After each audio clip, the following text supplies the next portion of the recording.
Fala galerinha do xadrez, tudo beleza? Magnus Carlsen aprontando mais uma vez aqui no torneio do Title Tuesday, torneio no qual ele ficou na posição centagésima, não sei nem falar, centogésima, não lembro mais como é que fala isso em português, enfim, passou da posição eu vou chutar, centagésima, quadragésima quinta, não sei se existe essa palavra, mas ele ficou num lugar porque ele não tá acostumado. Ele tá acostumado a ganhar o torneio, ficar no top 3, top 5, e olha lá num torneio ruim que ele teve que trocar a fralda no top 10, top 20, né? No entanto, dessa vez o Magnus Carlsen. Agora tem um porém, ele só jogou uma partida. E eu acho que no meio dessa partida chamaram ele pra trocar a fralda, ele ficou todo confuso, a gente vai ver aqui uma grande confusão. Que começou com o lance C4 aqui pelo Paikins Reines, um jogador de 2.700, certamente um jogador muito forte. No entanto, tem uma diferença aqui, faz as contas aqui, faz aí porque eu já não sei, não lembro mais como é, 560 pontos de rating mais ou menos aqui de diferença. O Magnus Carlsen segue com F5, olha só que maneira interessante de combater aqui a defesa inglesa. Tá jogando uma holandesa contra a inglesa, né? Então, muito bacana. Agora essa turma tem preparo, galera. Essa turma se prepara para as aberturas. É quase que uma informação privilegiada. Eles conhecem muito de abertura. Falando nisso, eu tenho uma informação privilegiada para você. Saca essa.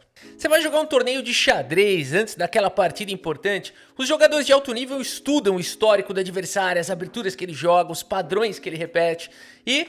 claro, ele já entra numa vantagem que o adversário desconhece. E a Insider me mandou um acesso que eles não divulgam na navegação normal do site, galera. Uma página exclusiva de Outlet, disponível só pelo link direto, com mais de 60% de desconto. Não precisa de cupom, o desconto já vem aplicado na página, é só entrar, escolher e comprar. Então eu tô repassando esse acesso aqui pra vocês, tá? Você que sempre quis experimentar Insider, tava esperando o momento certo, o momento é agora. O link exclusivo tá aqui na descrição do vídeo, também no comentário fixado. Preparação foi feita, agora é só executar, fica a dica. Muito bem, galera, a partida segue aqui com G3, o bispo vai para a longa diagonal, E5 jogado pelo Magnus Carlsen, e depois do desenvolvimento do bispo, o Carlsen traz o cachorro. Cavalo C3 foi jogado, bispo desenvolve, e aqui temos o lance E3, dando a possibilidade para o outro cavalo manobrar aqui. O computador fala que esse lance não presta, dama B3 talvez teria sido um pouquinho melhor. Enfim, não é um lance também que dá pra castigar e já ganhar a partida. Mas vamos ver a ideia do Carlsen. O Carlsen vai pro melhor lance da posição, o bispo toma. Depois de peão de B toma, o Carlsen coloca o rei em segurança. E notem como o Carlsen já saiu bem na abertura, né? Ele não teve o primeiro lance, tá no lance 6 apenas e ele já tá ganhando a dianteira no negócio, é bizarro. Cavalinho E2 foi jogado, o cavalo vem pro jogo, o Rock coloca o rei em segurança e o Carlsen joga B6. Ele também quer combater as casas claras. Temos aqui D4 avançando no centro, E4 fecha o bispo e aqui F3 tentando quebrar a estrutura de peões do Carlsen. Magnus Carlsen segue com o lance bispo em A6, colocando pressão no peão do C4. E depois das trocas, peão toma, temos aqui C5 salvando o peão. Então vamos lá, o Magnus Carlsen começou o jogo com 0.4 de desvantagem. Mais ou menos essa é a avaliação das brancas no começo de uma partida. Né? E o histórico entre computadores mostra isso, que é bem interessante. Pelo fato das brancas começarem com 0.4, é muito difícil as brancas perderem no xadrez ideal. No entanto, as pretas se jogarem o xadrez ideal, e que a gente está falando o ideal não existe, mas as máquinas estão muito próximas do ideal, as pretas empatam. Então essa que é a beleza do jogo. É uma vantagem? Mas não é uma vantagem suficiente para forçar uma vitória, em tese, né? A turma está descobrindo isso ainda. Mas é interessante que as brancas têm uma gordurinha. As brancas podem fazer uma imprecisão, um pequeno erro. As pretas já não têm esse mesmo luxo, né? Então, brancas começaram com 0.4. Rapidamente o Magnus Carlsen igualou. Rapidamente já estava menos 0.4 para as pretas. Já está menos 1,5, 1.6. Olha a tendência, olha a tendência. Bispo C4, mas tudo isso, essa tendência vai até o primeiro chorinho do neném, né? Até a primeira mamadeira lá que precisa... Vocês vão ver só. Bispo C4 foi jogado pelo Magnus Carlsen e agora temos o lance torre em F4. Vejam que Bispo C4 ganhou uma boa mobilidade, né? Aqui esse lance aqui de C5, tá ameaçando dama B3. A dama B3 não é uma ameaça direta, né? Mas enfim, bispo C4 foi jogado, torre vem para a casa de F4 e cavalo em E7 segue manobrando Carlito. Dama Sedônia foi jogada, pressão no peão central é infinita. Esse lance que parece bom acaba não sendo o melhor. Magnus Carlsen traz o cavalo para atacar a torre, ataca também o peão. A torre volta e o Carlsen joga dama em E7, trazendo mais uma proteção para o peão central. Peão toma, peão de A toma, que maravilha, né? O Magnus Carlsen tá na posição dos sonhos, ninguém tira esse cavalo daqui, ninguém. Não tem peão que pode expulsar ele daí. A casa de C4 tá dominada, bloqueada. Que lance forte que foi bispo C4. Existe uma pressão já enorme na coluna A. Não dá pra jogar um lance bispo A3, que seria ok, seria um bom lance, não é que seria o fim do mundo, mas não dá pra jogar também. A4 foi jogado, o bispo A3 de repente é uma possibilidade, o Carlsen já nem dá chance pra isso, já se antecipa com D6. Torre F2 foi jogado e torre de A em E8, trazendo mais uma proteção para o peão central. Cavalo em F4 propõe trocas, cavalo toma, torre toma e aqui o Magnus Carlsen não se intimida, segue com G5 galera, vai pra cima do adversário. Torre em F5 foi jogada e agora cavalo G4 foi jogado pelo Magnus Carlsen, atacando a torre. Temos trocas, torre toma, ameaçando a entrada aqui em F2. Olha que posição completamente desgraçada aqui do adversário. 4 pontos de vantagem aqui já para o Magnus Carlsen, mas nesse momento, galera, nesse momento, já começa algum tumulto na casa do Carlsen, né? Aí ele já começa a ouvir a esposa falando, vem me ajudar, e não sei o que, e ouve um choro de neném, e ele fala, caramba, mas acabou de começar o torneio, eu tô numa partida sensacional aqui, eu tô detonando meu adversário. Peraí, ele fala, eu já vou, ela fala, vem agora, ele fala, tô indo, e continua jogando. Bispo D2 foi jogado aqui pelo Parikens. Magnus Carlsen segue com dama F7, ele fala, cara, eu preciso dar mate aqui rápido, rápido. Dama por E4 captura o peão e o Carlsen invade a posição dama por F2 com cheque. Só tem um lance, rei H1. Você quer capturar o bispo, mas o cavalo tá caindo, por isso o Magnus Carlsen joga o lance dama em E2, o melhor lance da posição, ameaçando um duplo de cavalo, mantendo o bispo atacado, vai ganhar a peça. O adversário segue com dama em E7 e a vantagem do Magnus Carlsen continua sendo ampliada. 5,5 pontos, 6 pontos, o céu é o limite. Mas, mais uma vez, ele ouve o grito, Carlsen, você tá vindo? Ele fala, eu tô, pera aí que eu já tô chegando. Joga um H6, protege o peão de G5.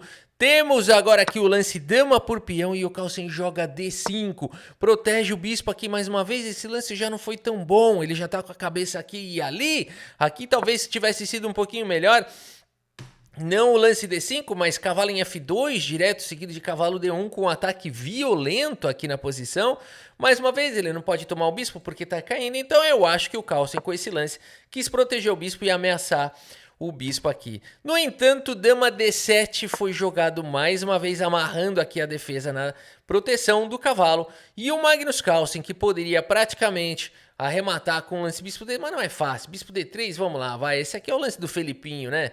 Bispo D3 é um lance meio esquisito, com rei exposto e tal. Não vou nem comentar. O meu vizinho falou, Rafa, comenta do lance bispo D3. Ele viu aqui. Eu conferi na engine e realmente era o melhor lance.